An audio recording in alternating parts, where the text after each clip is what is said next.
Welcome to Marian University. Good evening. Thank you for coming out in this drizzly weather for our final Global Studies Speaker Series event of the year. This ends our 12th year of the Global Studies Speaker Series. And I wanted to take a couple minutes and tell you about the Global Studies program at Marian University. The purpose of the center is to prepare tomorrow's leaders with value-centered global perspectives. And to that end, we have two elements of the Luger Franciscan Center. The first is the public affairs aspect, which you are seeing tonight, which is our speaker series. All of our events for the past 12 years have been free and open to the public, and they range across the board. So last week we had an event on the future of Iraq with an Iraqi American professor from Indiana University. We've had events with the Indianapolis Symphony Orchestra. We've had events every year for the past 10 years with Catholic Relief Services. We've had former diplomats, politicians. Senator Lugar speaks on campus every year. This year we hosted Senator Dan Coates as a speaker. Last year it was Senator Joe Donnelly. We've had Madeleine Albright. We've had a former U.S. ambassador to Saudi Arabia, consuls general from Japan and China, and the ambassador of Slovakia and others as well. So it's a very exciting program for those of you who haven't been here before. I'm in the process right now of putting together our speaker series for next year, and we will have the entire series up and running with the schedule before the semester begins in the fall. In addition to the speaker series and public events, we have an academic minor in global studies. For those of you who may have kids or grandkids who are thinking about college or thinking about coming to Marian, the minor in global studies is designed to fit with any major at Marian University in the liberal arts and sciences or the professional studies. We have students in business, secondary education, nursing, as well as arts and sciences, minoring in global studies. The minor involves special interdisciplinary courses in global studies designed just for our program, plus a requirement to study abroad and an additional year of foreign language study. And we have scholarships attached to the minor called the Lugar Fellow Scholarship. Again, it's a merit-based scholarship that is available to students in all majors. And just you might find it interesting to note that the major that has, our largest major in the Global Studies program is biology pre-med, which is kind of interesting. So a lot of people want to get involved in international affairs. They want to be involved. They're interested in this. So it's a value-added component to any degree at Marian. And I'd be happy to talk to anybody at our reception afterwards if you're interested in coming to Marian or minoring in the program. Anyone, a current student who's a freshman or sophomore who might be interested, I'd be certainly happy to talk to you as well. So that's our Global Studies Center, and tonight, again, is our last event of the year, and we turn our attention from the tumultuous Middle East to the Indianapolis 500, which, as we all know, is going to have its 100th race next month. And I just wanted to point out, and some of you may know and some of you may not know, Marian University's historic connection to this race. And that is that the founders of the Indianapolis Motor Speedway and the creators of the original race actually lived on what is now Marian University's campus. The Allison family, the Fisher family, and the Wheeler family all had mansions. In fact, Cold Spring Road used to be a millionaire's row at the turn of the last century. And the mansion that's just right next to us, the Wheeler-Stokely mansion, belonged to the Wheeler family, which was one of the founders of the Motor Speedway. At the other end of campus, on the north end, is the Allison Mansion, where President Elsner, who is here somewhere, President Elsner has his office. President Elsner of Marian University is here tonight, as well as members of our Board of Trustees. And his office is there. And the Allison Mansion, the Wheeler-Stokely Mansion, were mansions that actually belonged to the founders. And also, Carl Fisher had a mansion here, too, which no longer exists. So really, the Millionaiires Row, the founders of the Speedway, were here. So Marian has a natural connection to the history of the race. So that's an interesting thing. I'm looking forward to hearing about the history.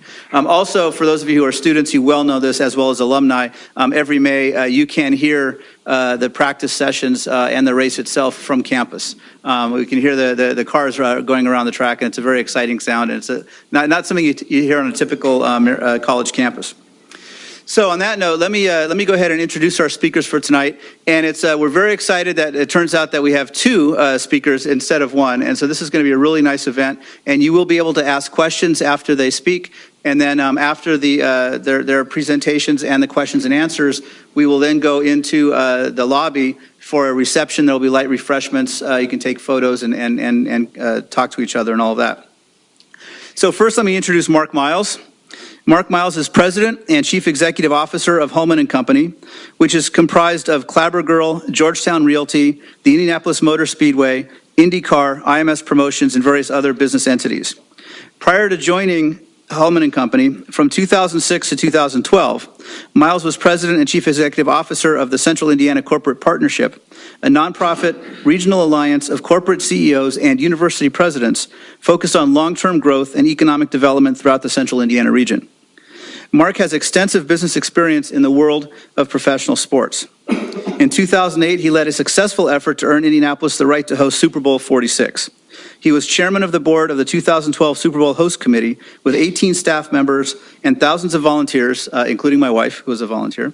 In conjunction with the 2012 Super Bowl, Miles spearheaded a civic effort known as the Legacy Project, which created a lasting legacy and impact beyond the game week on the Near East Side of Indianapolis, with special emphasis on youth education town and the revitalization of East 10th Street Business District. And I think for all of us who live there, we've seen what that looks like. From 1990 to 2005, Mark Miles was chief executive officer of the Association of Tennis Professionals. He built the ATP into a world-class professional organization, stabilized a sport that was struggling to compete with other sports and entertainment entities, and expanded its global presence through successful events in Asia, the Middle East, and Latin America.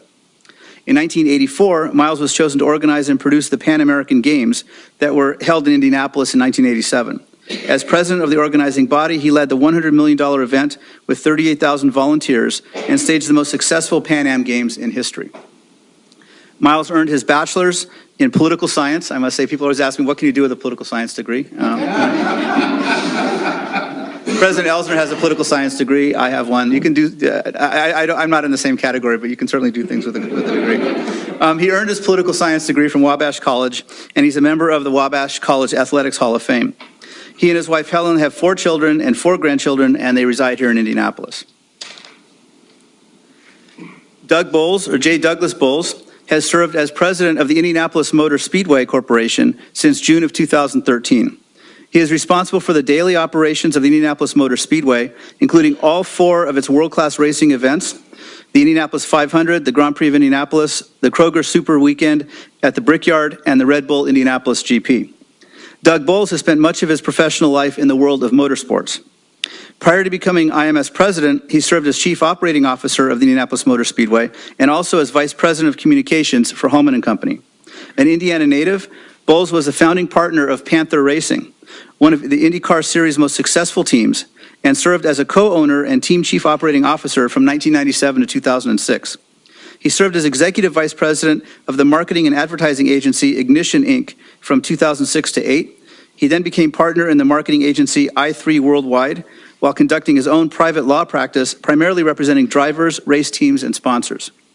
Boles also served as director of governmental and corporate affairs for Indianapolis Mayor Stephen Goldsmith from 1992 to 1997, where he also spearheaded the nation's first government-led effort to attract motorsports companies and jobs to the community. Boles serves on the board of INDYCAR Ministry and the 500 Festival, and also is a member of the Indianapolis Mayor's Advisory Council on International and Intercultural Affairs. He's a graduate of Butler University with a degree in journalism and also the Indiana University School of Law in Indianapolis. He has taught courses at his alma mater, Butler, and was selected as a member of Butler's first group of 50 under 50, highlighting their graduates. Doug and his wife Beth live in Zionsville, and they have 4 children. It is really my honor to introduce both Mark Miles and Doug Boles. Welcome to Marian.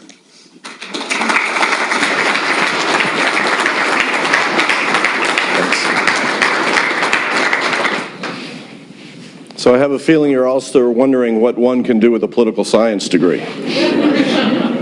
I never really knew what I was going to do with my life, and I'm still trying to sort that out. But we're very happy to be here. Doug and I thought it would be fun to do a kind of duet, and we've got some thoughts about how we might present, but first we want to thank you all for showing interest in this great institution that is your neighbor and for having us here tonight. We're excited about it, although I have to say in the first few minutes here it's starting to feel like a novel that's going a little off plot. First of all, I find myself for the first time since 1973, I think, in a lecture hall, which was not my natural environment even back then. Secondly, I have so much regard for Richard G. Lugar and Senators Coates and the other folks who've been here before us. I feel like I really shouldn't be at this podium at all, but we'll try to hang in there. We're very pleased to be in the presence of royalty tonight. Becky in the crown over here is representing the school very well and part of the sort of a symbol of things to come in May, and we're pleased that you are constantly tweeting and representing us well, and great choice from our perspective, although we're not biased. Anyway, we're really glad to be here, and we'll try to make it a little bit of fun. Doug and I will each speak about aspects of what we wanted to talk about, and then we'd be much more happy to take questions. I did want to comment on being in this place at Marian. First of all, Richard Lugar is a guy that means the world to me. And I was 21 when he was Mayor Lugar running for the Senate, and got asked to work on his campaign and then travel with him. And I was with him from 5:30 in the morning till 11 at night, 7 days a week for however long that lasted. And you just, what an education that was. What a brilliant person, what a wonderful human being. He's just too smart. I got to the point where I'd give him briefing books on the county we were going to be in that day, and I couldn't retain it all, but he would already tell me the voter turnout from the last 4 presidential elections, the name of the top 20 donors to his campaign, and you just couldn't stump him. So I'd go, read Hogarth and all kinds of arcane stuff just to have the one question he couldn't answer, and by November, I failed. He's just a remarkable mind, and a great privilege for me to be, again, associated in any way with anything that Dick Lugar has put his name on. And then there's Marian. What an improbable place, in a way, because I did grow up here, and Marian University today is not what it was when we were kids. And that is a tribute to many of you, but particularly people I want to recognize. Dan, I can't believe President Elsner doesn't have something better to do with his time tonight. Go raise some money or do something that you do. But we've admired President Elsner and what he's been able to do here. His leadership is just amazing, but you all know that on so many different levels. He just confessed that he was in Phoenix, Arizona last weekend, where we had an INDYCAR race, and he, of course, didn't go because he was making fundraising calls. So you get a pass. It was for Marian University. What this place has become is just extraordinary. As a Wabash College tennis player, we considered it a walkover because we were not very challenged back then as a little tiny D3 school that could hold its own here maybe easily, but those days are over. You compete in every regard, and we have a lot of common interests. We're West Side neighbors, and the Speedway and all of us associated with it care deeply about the neighborhood and all that goes on here, as does Marian University and Dan. K-12 education is a shared passion, and something where you all have made a remarkable mark and continue to do so. Life science is something that we all care deeply about, and look where we are, sort of against all odds, I would have said many years ago. It's just an amazing place, and if you think back about the history and how Millionaires Row was right here, and that even that link to the Speedway, it's pretty cool. I just really have one question. How is it possible that you have a professor named Atlas leading in international affairs? I'll check the ID later. It can't really be true. So what I thought we'd do tonight is that I'd talk a little bit about not the history. Doug's going to try to do that because he's much better at it, but more about the current tense and what's going on at the Speedway right now and what I think you all can expect in, what is it, Doug, 54 days or something like that now? And really, we count, that's what the paper says, because that's the 100th, but we count to the beginning of May, and couldn't be more excited. This is truly going to be extraordinary. We normally try to be very candid, maybe even revealing at a conversation like this, but tonight we're asked to sign a form that acknowledges that we will be taped. There will be evidence of this, and it could even be on YouTube soon, so we'll try to be slightly circumspect and only tell you what we can, but that's also meant to tease you and make sure you come out and join us in May. I got involved as a board member and then as an executive there now a little over 3 years ago. And you can only imagine a kid who grew up in Indianapolis at his first 500, and there was opening weekend, which was to be followed by qualifying, followed by the 500. And the truth is, I was a little bit disappointed. I think we sold 4,500 tickets for the opening weekend, which was practice. Qualifying wasn't exactly what we remembered it as kids, and not so long ago. The race, of course, was sensational and hard to figure out how to improve on that. But we said, we can do better. We need to have the objective of sort of taking back May, reclaiming May, not just the race, although that's always going to be the crescendo, but all of May, because that's what we grew up loving and cutting school for on any number of occasions. So Doug and myself and a team of, 15 or 20 people, most of whom had been there a long time, locked ourselves in this kind of war room down in the basement of the admin building and said, what could it be? What else could we do? Let's start with the weekends. How can we start off with a bigger bang? And that led to the idea of kind of the opening act, which now is the Angie's List Grand Prix. It's our cars, our drivers, the same folks you're going to see in the 500, but in a very different form of racing, which we love. And in fact, it's really what 2/3 of the INDYCAR series is about, road course racing and street racing. About a third is ovals. And we got a lot of different reactions. We weren't sure we had the nerve to even float the idea at the beginning. It was a test of, I think, of our salesmanship and of the idea itself. But very quickly, a guy named Roger Penske said publicly, I think that's a really good idea. What a way to kick off the month. Perfectly compatible. It is our brand. It will get us going faster. And in fact, we had 40,000 some people on the first day, and people started paying attention earlier. And then we decided we might play a little bit with the format of the qualifying weekend, I think on the margins, although some would say having the pole set on Sunday is not marginal and change.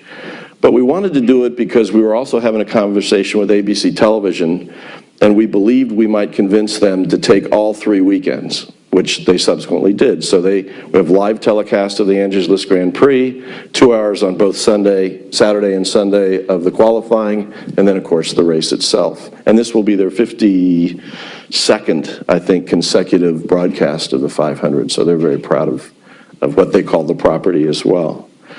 And then we looked at the final weekend and we said, you have to live under a rock and not know that this weekend is the 500. And if you came in from out of town, which obviously lots of people do, what are you doing on Saturday? We have the parade, which is fantastic, and we have autograph sessions and Legends Day Saturday morning, but maybe we could do a little more. And so we came onto the idea of using music. And this has just been sensational. So that weekend now, the final weekend, on Friday, Carb Day, Journey will play. Some of you are familiar with that group. It's been around a while. And, I think that'll be 30,000 plus people. And then on Saturday, a country act, Blake Shelton is coming in, and that'll be upwards of 40,000 people. And then, much to my dismay, there's a sensational event called the Snake Pit on Sunday during the race. None of you are students, right? We're thinking of banning students, which would thin it out really fast. No. So you pay general admission to come into the grounds on race day morning, and then you pay again to go to this electronic dance music festival, which, if you don't know what EDM is, you don't want to know. It is a magnet for young people, and particularly college kids. My son lost his trousers there last year. Didn't lose them, we found him, and he had a swimming suit on, but it is just this crazed thing, and to be frank, I think most of the kids, you can't see the track, there's no big screen. I think most of them probably don't know the race is going on. But it is the most phenomenal magnet for kids now, especially college kids, and we figure that we may not have them there for racing today, but we'll get them for racing eventually. And they become the fans of the future. So over 100,000 paid tickets for music on the weekend of the 500 in addition to the race. And it's happening. Now, there's a fourth weekend that's sort of unofficial, but the Mini is the weekend before the Angie's List Grand Prix. The Methodist Hospital Charity has a sensational event called Rev on that first weekend. And I feel really good that we've got kind of May covered again. And I think that you'll see over time all of that growing and becoming more like what we all want it to be.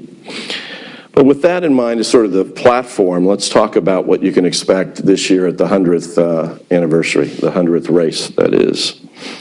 And I think it's appropriate to do this before we do the history because it's the way we think of it. We did not want this big celebration to be,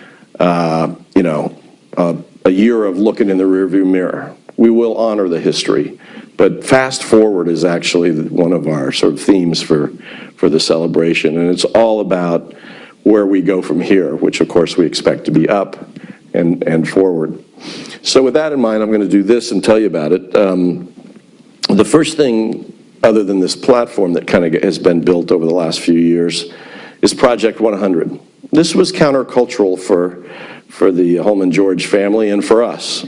Some of us aren't wild about government grants and the like, and this is a private business. But we became convinced that it is such an important institution to our city and state on all kinds of levels that taking a loan, which is more a fairer characteristic of what we've done, was an appropriate ask of the state legislature. So in the end, legislation was passed. The state sold the bonds. With the effect of that is the most affordable possible financing. And about $90 million of bond proceeds are being invested right now in the facilities. But we are on the hook as a company to get that money back to the state in the form of incremental increases in sales and income tax.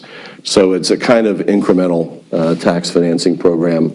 And at the end of the 30 years, if the books don't balance, then we'll have to write a check. We're hopeful that won't be the case, but it is not fair really to call it a grant. What is it going to do? You know, it is a big place. Some of you will know that you can fit inside it each of the Rose Bowl, Churchill Downs, Yankee Stadium, Wimbledon, and the Vatican. Hard to imagine. Somebody told me that, I think, the week I started, and for a year I'd ask college kids to Photoshop them all in there and see if that could possibly be true. But it is true. It is that big. And obviously, if you're about to celebrate your 100th race, you've been there a while. So you could think of it as a bottomless pit for capital investment. It is a tremendous challenge to make it what it ought to be at a time when in Daytona, they've invested, I think, $500 million to update that facility, when we're used to going to places like Lucas Oil Stadium or Bankers Life, and people just expect a certain standard. So the first thing, there's a lot of maintenance.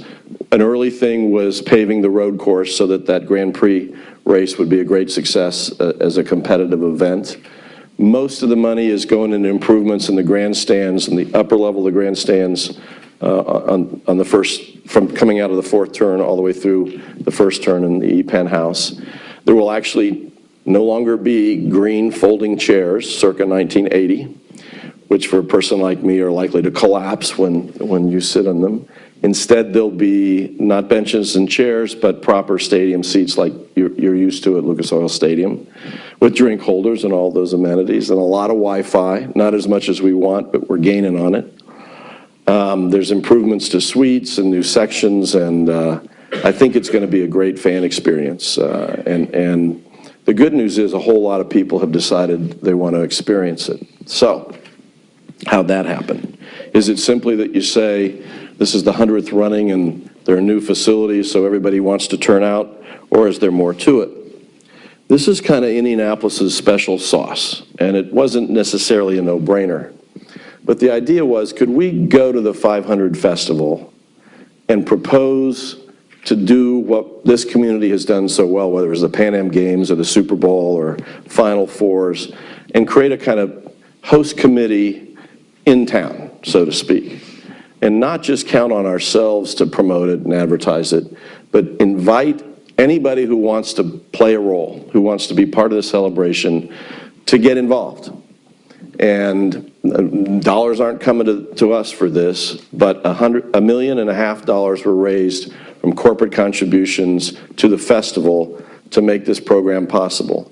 And if you were to see the chart, it looks like a Super Bowl host committee chart. So there's statewide engagement. And a group of folks have been traveling, and they will get to all 92 counties. And in every county there are celebrations, and people remember their county's local connection to the Speedway. And it turns out while we weren't doing that to sell tickets, I think a lot of them have decided to come again.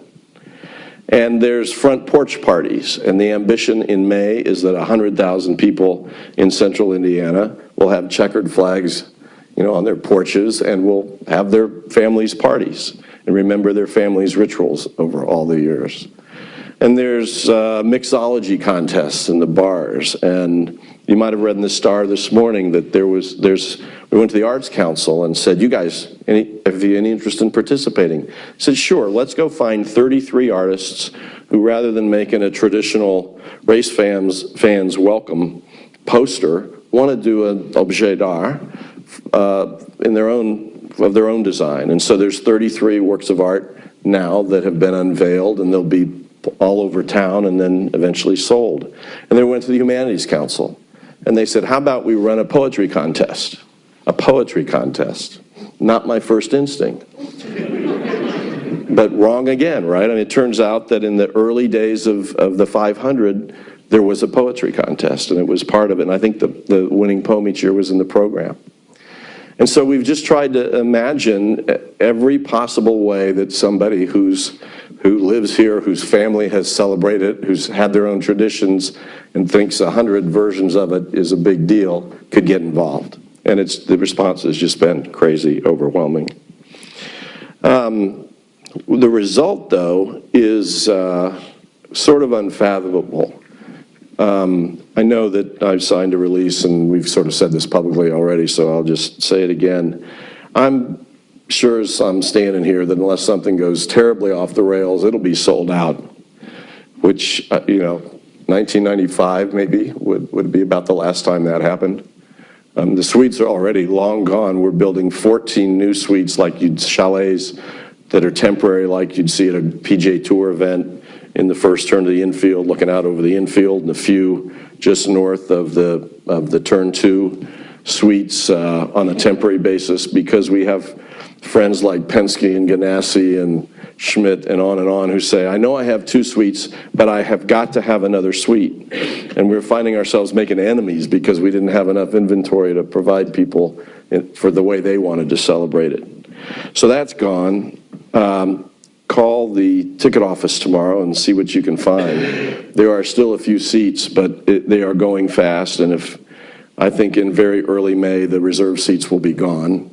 And now we have this very interesting, Jack, we should have you come in and advise this very interesting internal discussion. Allison Millangton, who, for my money, is the best event organizer anywhere, came in not long ago and she said, Mark, do you know that the ethos here is that it's impossible to sell out the infield?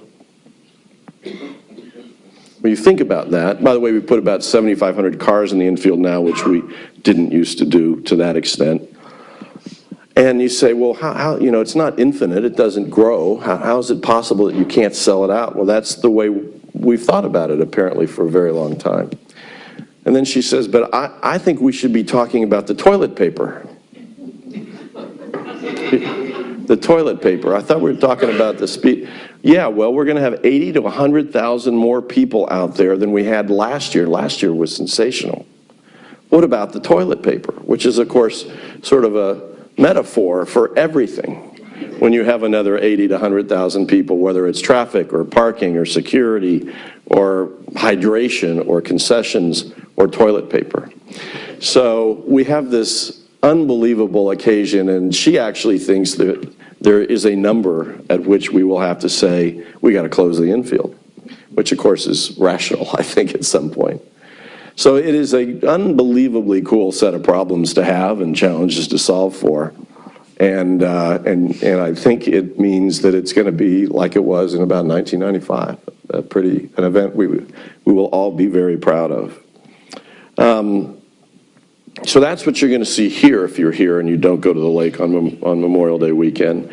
I thought I'd just provide a little transition to international and to international history, which Doug's going to cover, by saying that for 15 years, as was said, I was running the men's professional tennis circuit around the world. And as you would guess, every year I was in Paris at Roland Garros, the French Open. And when it was over, I'd go to my hotel and try to find, and always could almost, find the 500. And watching Jim Neighbors sing in English from a French broadcaster. Pretty cool thing. So for me, it's been an international event for a very long time, and obviously it really has for everybody for a very long time. But it's very important to us today, too. So I think the count is going to be 20 international drivers, plus or minus one or so, from 10 countries, plus or minus one. So those guys are very well known in their home countries. They are stars, and they bring with them a lot of attention in those countries. Our international television rights are sold into 187 countries, which is, I think I've been to 100, but I couldn't begin to name 187 countries. So it is a globe-wide, the coverage and the interest. And I think I can tell you from our commercial arrangements with broadcasters that that's all picking up as well. So that's just the tip of the iceberg. We have the CEOs of Maserati and Honda and Toyota and other OEMs from around the world who don't want to miss it, and captains of other industries and business who will be here as our special guests because they didn't want to miss it. I have to say, it gives me a little special pleasure when somebody from France or the Med says, yeah, I think I'll skip Monaco this year and come to Indianapolis, which is happening. So it's very important to us now. I think we can do a better job in the way we market around the globe. So even if today you can't go anywhere in this world and say Indianapolis and not have somebody make a racing sound, I think it'll be even more true in the future as we capture more people's attention. So those were sort of my comments. I'm going to shut up and ask Doug to come forward and take on the very onerous task. He and Donald Davidson flipped on who was going to cover 100 years of history. I'll let you decide which one won. So really just to touch on Mark's comments a little bit, he told you where we are today with respect to our international influence, but it started 107 years ago, really, when Carl Fisher had this crazy dream to build the Indianapolis Motor Speedway just west of us. He had that dream for a lot of reasons, but the main one was he was a crazy promoter. He wanted to do things that allowed him to sell things. He was a bicycle racer, had a bicycle shop in Indianapolis, tried really hard to sell bicycles, figured out that if he made a big deal out of dropping a bicycle off the top of the tallest building in Indianapolis, he could get some publicity.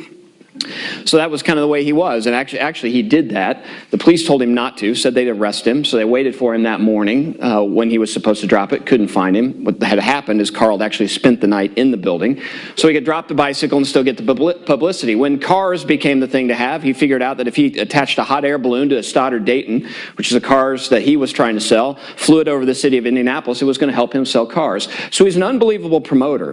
And in 1909, actually in 1908, he decided that what we needed to do was find a way to sell cars, his cars but others, and at the same time sell the city of Indianapolis. So Carl Fisher is our crazy promoter. You think about the Indianapolis 500 and you think about traditions, right? That's really what we're all about. We're about those traditions. I would argue that Carl Fisher could care less about any of the traditions that we have at the Indianapolis Motor Speedway unless they sell tickets. And as we all know, those traditions do sell tickets for us. So those of you that have been to the Indianapolis 500 know how important those 30 minutes are. And that's probably the toughest job that Mark or I have, is how do we balance those traditions and at the same time make sure we're growing the sport. Mark alluded to that. It's important to look backwards, but if we just look backwards, we're not going to have another 100 years of the Indianapolis 500. We have to look forward at the same time, and I think Carl Fisher would be the first one to tell us that.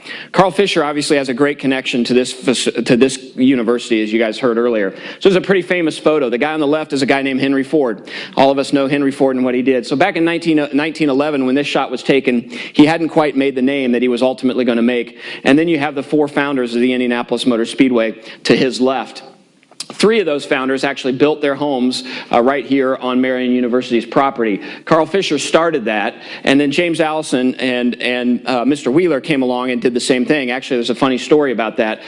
James Allison was not happy with his architect after seeing what Frank Wheeler was building, fired his architect and hired James Wheeler, so the architects were the same for those homes. But that's the connection really we have here all the way back to the beginning of the Indianapolis Motor Speedway with your university. This is an interesting example I wanted to touch on. So when Carl Fisher started the Indianapolis Motor Speedway, he knew before we even had our first race that it was going to be the famous Indianapolis Motor Speedway. He was a promoter. We hadn't even had a race and it was famous. In 1911, he decided it was the International Sweepstakes. So you see that in 1911, the greatest race course in the world on the program, but if you look at the ticket there on the left, it says International Sweepstakes, race at the Indianapolis Motor Speedway, that little pass there in 1912, again, underneath the wing and wheel, you see International. So Carl Fisher viewed the Indianapolis 500 and the Indianapolis Motor Speedway as global before he ever built it. This was not an accident that he made it global. Now, in 1911 and 1912, the only foreign drivers or foreign makes inside that actually competed in the race itself, the cars were owned by Americans, and the folks that were from or born in a different country were residents here. It really wasn't until 1913 that we had our first foreign-born winner, the first foreign-born winner who came here to race and then went back home. A Frenchman won in 1913, actually in a Peugeot. A couple of other cars in the race that year, the Isotta Franchitti, which is one of those names I can't say. My wife loves to say it. She's a huge car buff. They actually had three of those. They had two Peugeots and two of the Isotta Franchittis that competed. There was also a Mercedes, not from the factory, but a Mercedes that competed in the race that year as well.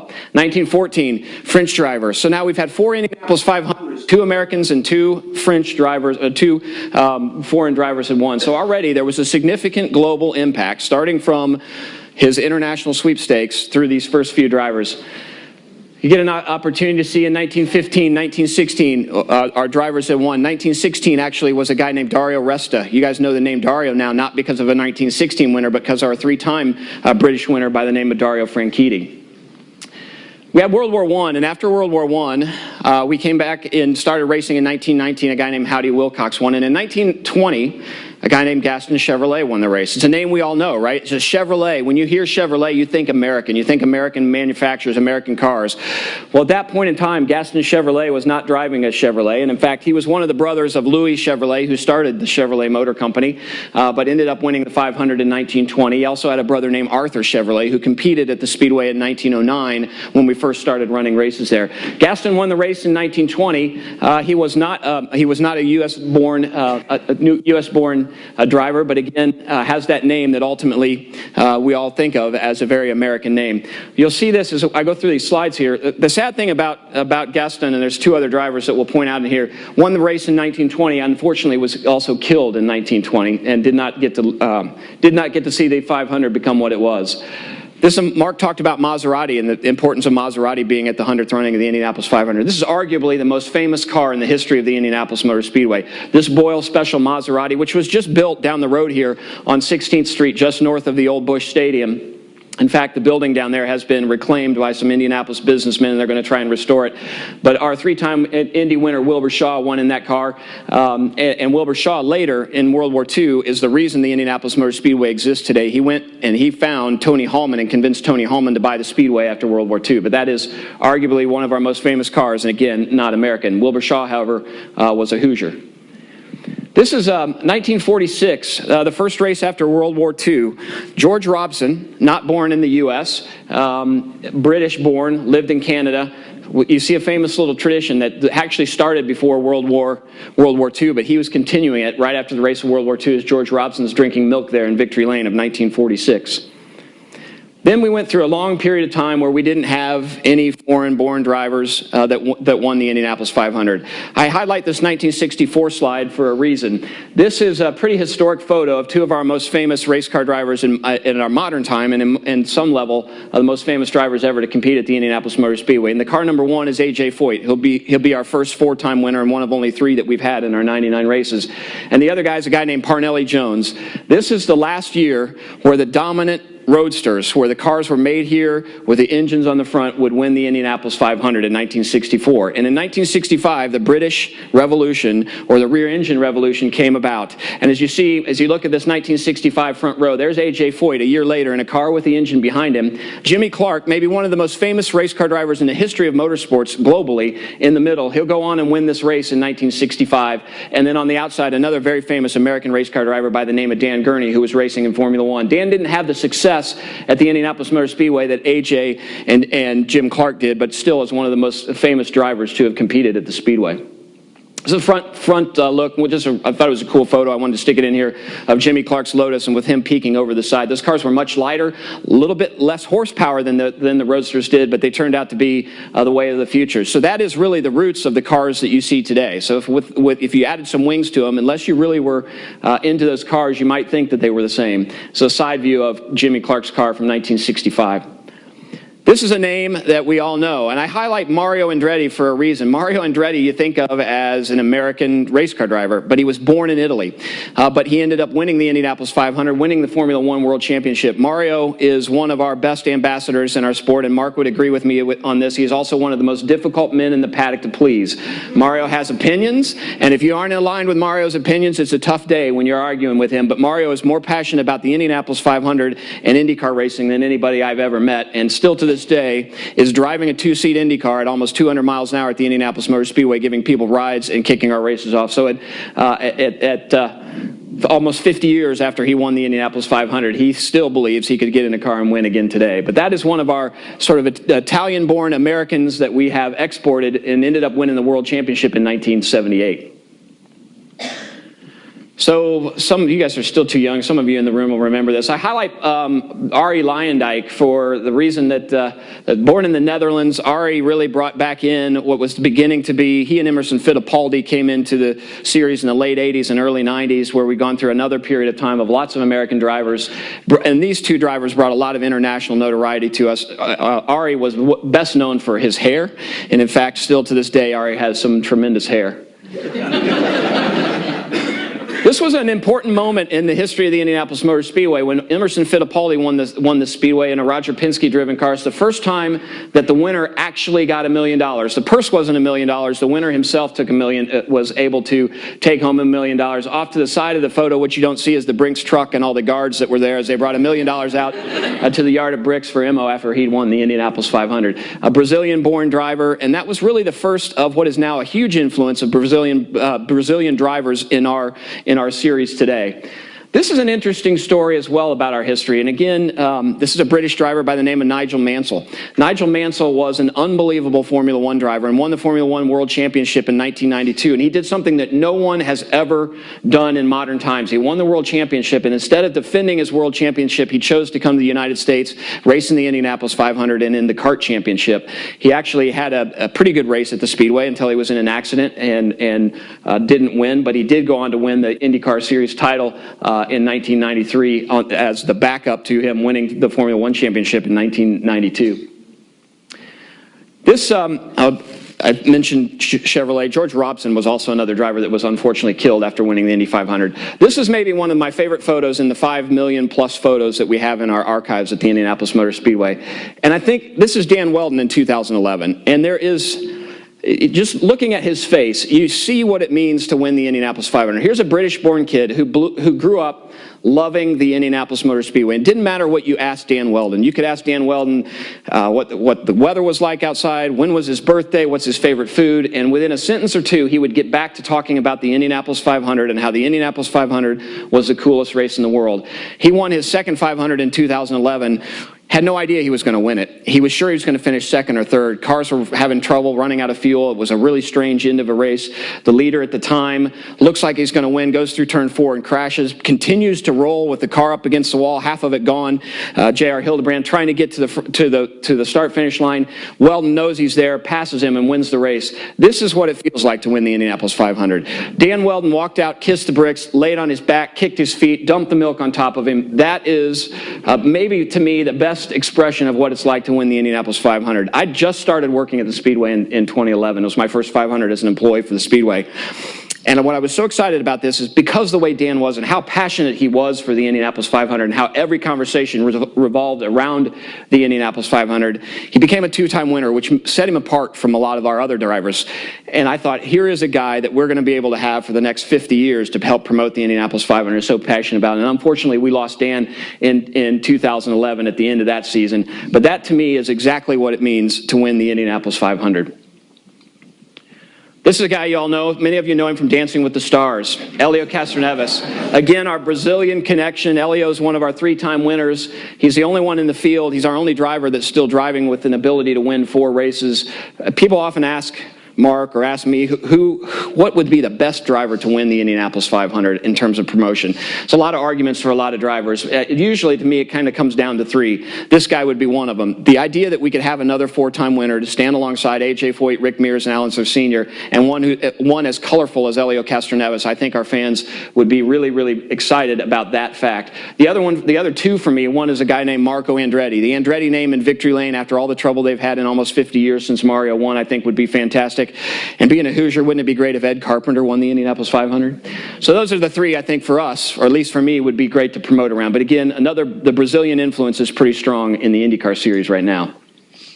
Speaking of Brazil, or Colombia, South America, Juan Pablo Montoya. Juan Pablo Montoya came to the Speedway as a rookie, won here, left, went and raced in Formula One, and came back. I don't think anybody thought he would probably ever come back, and he's come back stronger than he was before he left. And last year was just a true show of his desire. Mark and I actually had an opportunity to go have dinner with him in Mexico City last year, and it was interesting to hear him talk about how he knew when people were trying too hard, he's just staying in the hunt. He said, let those young guys go do what they want to do, but when it's time to run, he was going to knock people out of the way to make sure he won the race. And you saw it there at the end when he was battling with Will Power and Scott Dixon.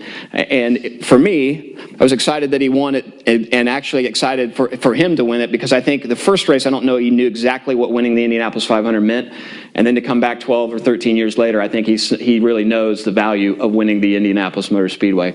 So as you can see, I think most of our connections globally come through the drivers. There's also the vehicle connections. Most of our cars over the last 25 or 30 years have been designed and at least the beginnings of them built overseas, brought back over here, having Dallara, our manufacturer today, which is an Italian company, but having them here in Speedway, I think, helps. But there's been an awful lot of influence from the Formula One side that comes into IndyCar racing. Then what IndyCar does is takes that Formula One technology, and in a lot of ways we make it better. A Formula One car is designed to do one thing, run on a road course.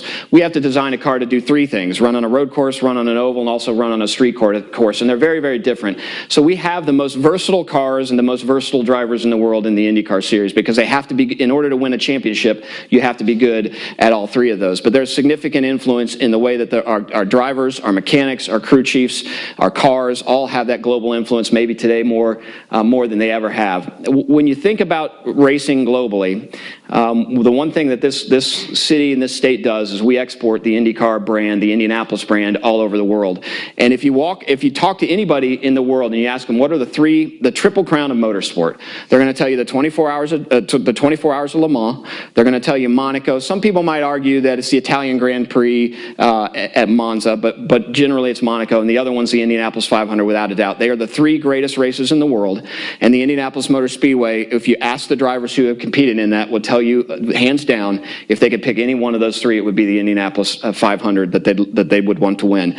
And I think Carl Fisher, 109 years later, and getting ready for the 100th running of the Indianapolis 500, and being the promoter that he is or was, I think he would be really proud that this Indianapolis Motor Speedway is still here today. I think he would be really excited to see this many people excited enough to come out and listen to 2 old guys talk about the Indianapolis Motor Speedway and the Indy 500. I think he would really be pleased to know that we are all out here still continuing to promote the Indy 500, not just in central Indiana, not just in the Midwest, but on a global scale. So thank you for having us. Mark and I are both happy to answer any questions. It could be about history. We can talk about where we're going with the sport or anything going on at the Indianapolis Motor Speedway. But thank you so much for having us, and thanks for listening to me. You talked about some of the strategies for getting young people interested in going to the Speedway with, dance parties and other various accesses. What are the strategies that are being used either in the United States or across the world to get people interested in the participation in motorsports? And what kind of trends do you see there? Is that increasing, decreasing? What does that look like? I should give this to Doug. He's much more connected to USAC and our history and the grassroots part of the game. I will give it to Doug to see if he has a comment to that, but I want to tell you how I think about it first, which is not exactly the way your question was pointed.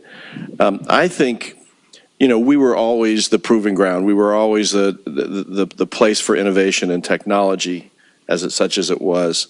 And I think it's probably unlikely that that'll be the case for 10 or 15 or 20 years with respect to the car itself. Just incredibly expensive, and developers of technology have all kinds of places they can go and develop and test. But I think in our future, our vision can include being an absolute leader in the way we go to market with technology. So for some of you who are already reading about virtual reality, which is going to change the way we all look at lots of things and the way we participate in them. There are so many technologies coming along. Verizon for us as an investor was a huge thing because of what they're teaching us and providing for us in terms of companion devices like pads and phones. And so we are kind of putting together a kind of skunk works, not to be the developer, but to be composed of a number of people who will reach out to the Microsofts and the Google and those market leaders and see if we can't find ways to use where they want to go to be the way we go to the market, if you will. And I think that'll be very important to us as we try to reach out to young people. In terms of the grassroots level, I could say the mic stopped working, or we could see if Doug has a comment. You've asked a question that I think probably keeps Mark awake at night, and certainly it's the one that a lot of people in the entertainment industry, and in particular sports industry, are trying to deal with. How do you capture that young adult under the age of 30? Mark talked to you a little bit, our snake pit. It captures people. It brings in the racetrack. A lot of times people ask us, well, why do you do that? They're not race fans. Yeah, we know who they are. We've gotten them there. We've gotten to experience the Indianapolis Motor Speedway. Hopefully we get them to come back. Our real challenge is, and Mark and everybody at the INDYCAR series have done a great job of trying to bridge this gap. Our big challenge is that when we grew up, you couldn't wait to get your driver's license. When you were 16 years old, that was your freedom. You got to go hang out with your buddies. You could tell your parents you were going to leave on a Friday, come home on Sunday. There are just things you could do. Now freedom is this thing called a cell phone. Kids get it when they're 8. Kids, this is freedom to them. There's not the connection to the automobile that we had when we were growing up. And even if you are connected to it, they're not as easy to work on. I can remember evenings hanging out with my buddies working on cars. You just can't do that anymore. So we have a little bit of a disconnect with the automobile that we have to figure out as well. And that's really the biggest challenge we have. From the grassroots level of the sport, there are great opportunities for kids to get involved in go-karting and quarter midgets and other ways to see what racing is like. But it takes a significant investment for a family to do that. It's not like a stick and ball sport where you can pick up a football or a baseball bat and go play. So we have some challenges around it. The biggest place where I think the IndyCar Series leads that is the race cars that run are rolling computers. Everything that moves on them, you can see real time. You can watch if it goes up in temperature, they can monitor it. If it rolls, if it stops, any of those things, they can tell what's going on with it. We're trying to find ways now to take that and put that on your tablet and your laptop. Verizon through Wi-Fi, we've got an unbelievable IndyCar app that in our sport in racing across the board is maybe the best app that there is. So we're trying to find new ways to connect with the fans, but that's the toughest question I think we have right now. I'm not gloomy about it. Said I'm not pessimistic about it, and I understand what Doug said, but in my mind, my sons don't know how to change a tire, I don't think. But if they come through the Indianapolis airport and there's an Indy car there, they stop and they go and they look, and little kids stop like ants on sugar. It is those cars. I don't care whether they care about cars themselves, and certainly in somebody's lifetime in this room, there will be driverless cars. That's the way it is. But I don't think that means that kids won't want to see unbelievable technology, unbelievable daring and excitement. And I think our sport will continue and be strong. What we do, back to your question, is our ladder series. So there's 3 levels under INDYCAR, culminating with Indy Lights just under INDYCAR. And that's the way to get into the professional sport and to work your way up on a more affordable basis. And it's working. I think that the Indy Lights series is producing a feeder system that's providing us with some great drivers. Yes. Have you seen any surprising trends in the geographic locations of ticket holders for the 500 over the course, not just Indiana versus other states, but even internationally? Anything surprising there with the trends? For me, it's everywhere. It's everywhere. I haven't seen one bit of data where you go and say, wonder what caused that. Everybody who's been a ticket holder for a long time is buying more. People who lapsed as ticket holders are coming back. The surrounding states, along with Indiana, are always going to be strongest and continue to be. But we've got a meaningful uplift in the number of international buyers. So I don't think there is one cohort that particularly jumps out at me. Doug's thinking the same thing. It's just kind of growth across the board, which is, we just got to bring them back for the 101st.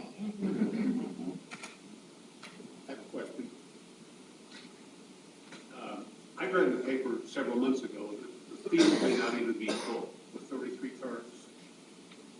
And it seems like many of the teams are adding just more cars. Not more teams, but now they have 4 instead of 3 and 5 instead of 4. Is that a true statement? And is the Speedway doing anything to encourage or whatever investments in that racing? I mean, years ago, we used to have guys with 1 car and 1 mechanic, and I know those are gone. That's passe.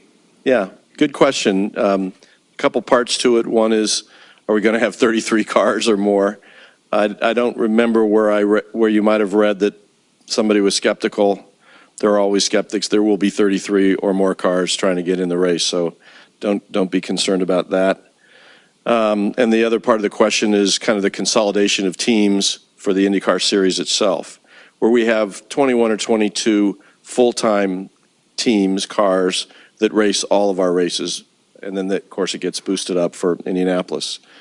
Our ambition isn't just to see how many we can put out. So we're quite comfortable with 22 cars on the grid, race after race for INDYCAR. But you're right, we'd like to see more owners, a little less concentration, with all due respect to Messrs. Penske and Ganassi and Andretti. It's expensive. It's very expensive. They're spending, $7, $8, $10 million for a car for the year. And our job is to make sure, first and foremost, that the exposure of the sport and the levels of fan engagement justify that kind of expense, because those team owners finance that by going out and selling their sponsorships. And so job one for us is fan engagement. It isn't really to subsidize them. We do have a program called Leader Circle for this series, where a driver or a team that makes a commitment to race all the races gets a 7-figure number from us. And that's kind of the starting point for his financing of his team. We are seeing some encouraging signs. There are conversations right now with Indy Lights teams that are poking at it and seeing if they can, if it's practical for them to move up. I know of one European racing family that is looking at joining INDYCAR as an owner, and I hope we will be bringing new blood in the short term. Yes, over here. We've talked a lot about preserving the past or remembering the past, but obviously looking forward. This week, Tesla unveiled their Model 3 electric car. Could you talk a little bit about, the traditional combustion engine versus the electric car, and maybe how that's going to impact the cars that we see today in the future? I mean, it would seem it would be more safe without the gasoline and things like that. Do you see them racing alongside each other, or how do you see that happening? It's a really good question. Car technology is changing, and changing faster than most of us would have guessed. So the first question was about electronic vehicles. There is a circuit out there called Formula E that's subsidized by the FIA, kind of the Formula One side of the family. It is modeled after Formula One insofar as it is international. They go from country to country throughout their year. I think they've had a little difficulty sustaining a Formula E race in this country. And I frankly think that in this iteration, the jury is out as to whether that's going to be a sustainable racing model. it's certainly very compelling as a demonstration of the technology, and it's attracted some investment, meaningful investment from some of the manufacturers of e-vehicles that want to show them off. I actually think that driverless cars is going to kind of jump e-vehicles as the next thing that people are going to want to pay attention to. And so you're reading and you're seeing how any number of manufacturers are trying to figure out how to take these technologies, really the software, and put cars on the street so you and I are watching TV when we're riding in it instead of driving it. And that seems bizarre, but it is absolutely happening. And it is very imaginable that that could be so sophisticated as to be a race. Now, do we really want to have driverless races?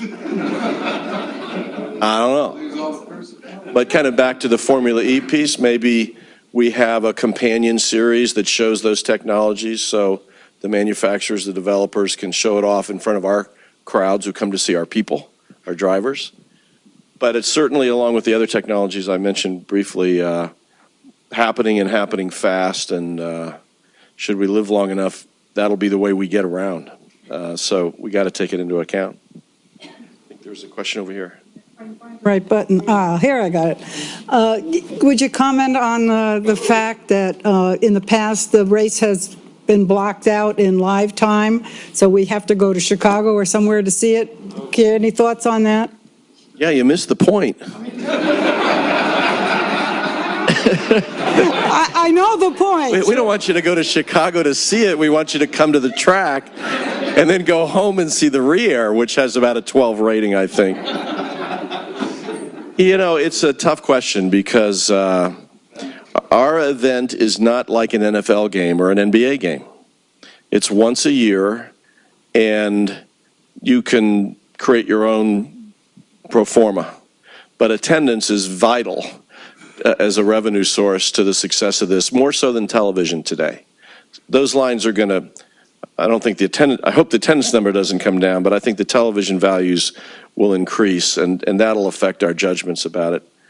You know, our television rights were sold several years ago through 2018, and I think that when we go back to the market to relicense those rights, there'll be a lot of conversation about whether or not it should be live. You know, of course, it's only not live here, and we do bring some number bigger than the population of Fort Wayne to the track. So we don't really feel like we're depriving a lot of people of seeing it, and the ratings are great on the re-air.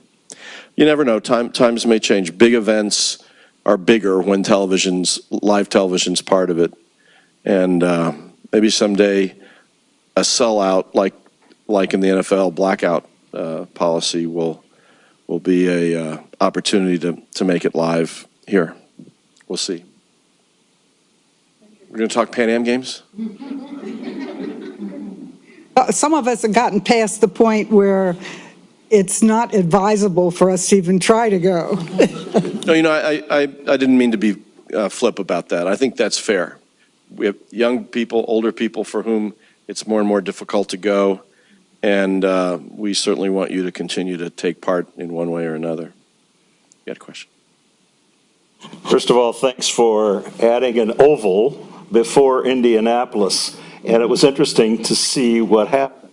And it seems like Chevrolet has an edge. And this week, the cars are testing at the Speedway here in Indianapolis. Is there going to be Chevrolet Honda parity come the month of May? Well, you know, the thing about sports is it's a competition, and you're not supposed to know who wins before it starts. So I don't know. There is certainly a very widely held view in the paddock today, and there was in Phoenix, that Honda's behind and has some catching up to do. On the other hand, I think Marco Andretti was the fastest car on the track today in a Honda. So it's not an easy thing to assess. You're right, we had a few cars out, mostly Chevys and a Honda yesterday, and all the veterans were out today.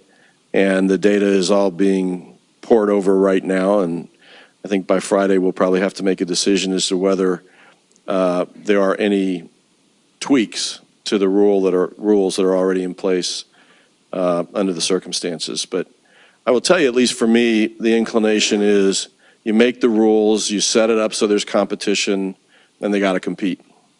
As long as we do that in an orderly way and everybody knows the benchmarks, then it's not our natural inclination to want to change the goalposts as we go. Yes. You mentioned a little bit about the series where you're talking about 2/3 of the races being street courses or Grand Prix style. Do you see that going forward, additions of oval versus non-oval racing in the series as a whole? So it's about 1/3 street races like St. Pete or Long Beach, where we go next, and about 1/3 road courses like the Angie's List Grand Prix, and about 1/3 ovals. And those are mixed, as you know, between short ovals and the super speedways. I don't know. I mean, our DNA is ovals for sure, and I think that's very much our intention is to make that continue to be true. I like this mix. I think Doug mentioned that we just think it's a great test for our champion annually to compete across the disciplines. I will say this, the calls we get, the communities we're involved with love the idea, at least conceptually, of a street race that shows off their downtown or their community. And so there's a lot of appeal to that for cities, but it's also really hard to do. You end up closing streets and, you know, it can all be managed, but it's a tougher task than getting people in the gates. On the other hand, it's just a fact right now that other than Indianapolis, we have this phenomenon where we may have a good crowd. It may be as big a crowd as it is at a street race, where the stands are kind of peppered around, salted around a downtown. But if that's only 1/3 or 1/2 of these huge grandstands, it doesn't look like a really vibrant event. So our approach is to kind of double down on the ovals we've got and to try to do anything that we can to make them more successful. And there may be one or more kind of in the wings still. But we do hear a lot more initiatives from street opportunities. Yeah, in the back. In the past, several drivers have attempted to run the double between the Indy 500 and the Coca-Cola 600 in Charlotte. I guess from a promotional standpoint, does that help when trying to sell tickets, the cross promotion between the series? And has there been any talk of someone trying to run it this year for the 100th running? Absolutely. It generates more additional interest, which is great. It's hard to do, given that we got big races each series on the same day, but it has been done recently. So we don't have an entrant at the moment that is a NASCAR competitor, but I wouldn't rule it out altogether at this point. And if it happens, I think it's a good thing for both series. Do we all hear the bar or the refreshments beckoning? Got one right there. I'm sorry, I didn't see it. I've been going to the race since about 1990. And like you said, back then, May was all centered around the track completely, but then it was dark pretty much the rest of the year. Since then, they've added the Brickyard, and Formula One was here for a while. Is there any plans to use the track more of the year? Yeah, I think we want to redline it. Doug's going to get my color of hair. First of all, you know, in some ways it seemed radical, but Doug would tell you if you go all the way back in the history of balloon races, the place has been used creatively from its inception. But our feeling is it is a big asset and it needs to be used. And we got to, you know, we have this internal discussion all the time. That doesn't mean if you want to have your bachelor party there that we particularly think that's a great use of the space. But epic events ought to be there. And so the Rolling Stones to us made sense under these circumstances to be the first concert other than in conjunction with May, a race weekend. And we're really fired up about the Red Bull Air Race, which is coming in October, beginning of October. We'll see what that's about. It's going to be crazy. But it's a big event, has a huge international television audience, and we're excited about hosting them, and they're great promoters. If you live in this town, you're going to know what's going on. We've done some sports car events, and that will continue.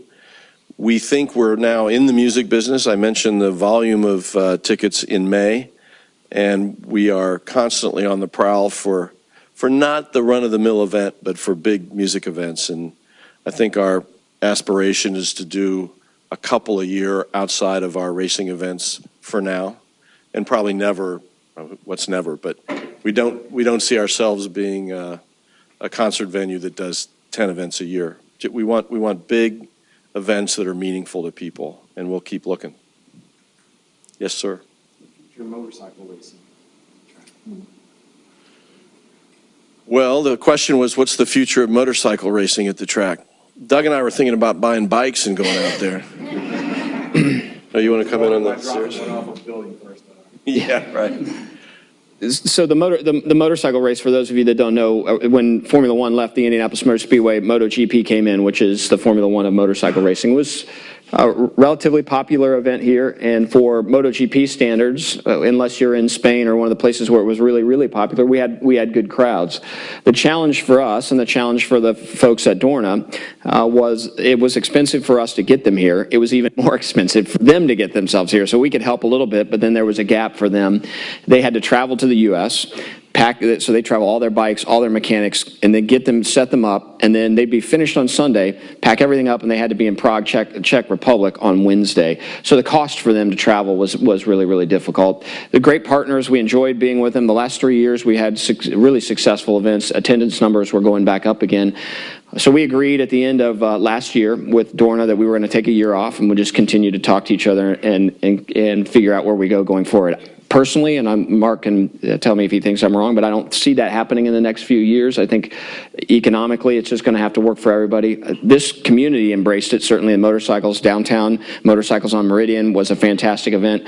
We actually were the promoter of the year in 2014, and that really wasn't so much what we did at the Indianapolis Motor Speedway, but how this community embraced them. The folks that were competing in it or working on bikes, and the organization that did it stayed downtown because there's no place else in the world that they went where they could walk outside their hotel and see thousands of motorcycles. So as far as Hoosier hospitality and making them feel welcome, it worked out really well. We just have to get to a point where the economics work for both teams. To Mark's point on epic events, we could partner with somebody like the new Moto America, which is the old AMA. The problem with that is the numbers of people that follow that are so small, it just doesn't make a lot of sense for us to take a couple thousand people and put them in a venue that holds almost 250,000. It would look like a non-event. So we have to be a little bit careful of how we replace them. One more thing. I mean, MotoGP is a very successful series, but if you look at where they go, a little like Formula One, the economics work where there's a government that wants to bring them there. As a private sector matter, it's really tough, just because of their cost structure and the way it works. So I think our Spanish friends from Dorna, who are the promoters, would tell you that we had a great relationship, great working relationship, but it was just inescapable that they'd go to another country where, the government writes the check. How are we doing? One more question, maybe. One more question. Atlas, that's not possible, really. Uh-oh. We got a pro here. Right there in the middle. You folks are such an icon when anyone travels around the world and mentions, hey, we're from Indianapolis, the 500. But speak to your economic impact on this community and this state. Well, that's a slow pitch. Thank you very much.